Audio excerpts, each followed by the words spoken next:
Hi guys, big boss വീട്ടിൽ ഇന്നത്തെ അതിഥി റിയാസ് ആയിരുന്നല്ലോ. റിയാസ് ഗസ്റ്റായിട്ട് വന്ന് എല്ലാവരോടും കുറച്ച് നല്ല സോഷ്യൽ മൈൻഡിൽ പെരുമാറാനൊക്കെ ശ്രമിക്കുന്നുണ്ട്.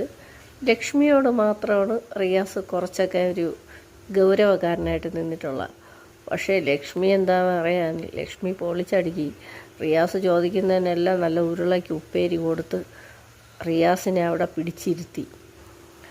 പിന്നെ റിയാസിന് സ്വാഭാവികമായിട്ടും, റിയാസ് എന്നല്ല ഗസ്റ്റിന് സ്വാഭാവികമായിട്ടും ബാക്കിയുള്ളവർ എന്താണ് ഗസ്റ്റിനെ കുറിച്ചുള്ള അഭിപ്രായം എന്നറിയാൻ താല്പര്യം ഉണ്ടായിരിക്കുമല്ലോ.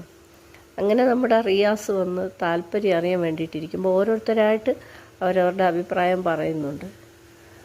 അതിനിടയ്ക്കുണ്ട് നമ്മുടെ നെവിൻ്റെ അഭിപ്രായം പറഞ്ഞത്. ഞങ്ങളിവിടെ മുട്ടയും പാലും ഇറച്ചിയൊന്നും അധികം കിട്ടാതെ ഞങ്ങൾ വിഷമിച്ചൊക്കെ ഇരിക്കുമ്പോൾ ഒരു നാണവും മാനവും ഇല്ലാതെ ഞങ്ങളുടെ മുന്നേ വെച്ച് ഇത്രയും മുട്ടകളും പാലും കാര്യങ്ങളും ഇറച്ചിയും ഒക്കെ കഴിക്കാൻ ഒരു നാണം ഉണ്ടായില്ലല്ലോ എന്നുള്ള രീതിക്ക് റിയാസിൻ്റെ അടുത്ത് നെവിൻ പറഞ്ഞു. വന്ന ഗസ്റ്റിൻ്റെ മുഖത്ത് നോക്കി ഒരു ഉളുപ്പുമില്ലാതെ അങ്ങനെ പറയാൻ ധൈര്യം കാണിച്ച നെവിന് ഒരു ഹാറ്റ്സ് ഓഫ്. റിയാസ് തന്നെ ആകെ വണ്ടറടിച്ചാണ്. കാരണം ഇത്രയും ഒരു ഫീഡ്ബാക്ക് റിയാസിന് നെവിൻ കൊടുക്കുമെന്ന് ഒട്ടും വിചാരിച്ചിരുന്നില്ല.